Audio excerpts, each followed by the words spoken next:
সত্য সত্য জননী। একবার এক পদস্থলিত যুবকের মাথায় হাত দিয়ে মা বললেন, মায়ের কাছে ছেলে শুধু ছেলেই।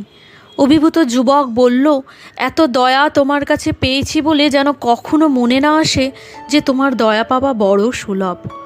মা প্রফুল্লচন্দ্র ঘোষকে বলেছিলেন, যখন দুঃখ পাবে, আঘাত পাবে, বিফলতা আসবে, তখন নিশ্চিত যেন আমি তোমার সঙ্গে রয়েছি। ভয় পেও না, হতাশ হও না বাবা। আমি থাকতে তোমাদের ভয় কি? আমি তোমাদের মা, সত্যিকারের মা। যেন বিধাতারও সাধ্য নেই যে আমার সন্তানদের কোনো ক্ষতি করেন। আমার ওপর ভার দিয়ে সব নিশ্চিন্তে থেকো।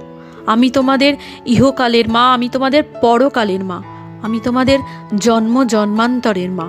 আমি মা থাকতে তোমাদের ভয়। একবার স্বামী অরূপানন্দজি মহারাজ মাকে জিজ্ঞেস করলেন, আচ্ছা মা,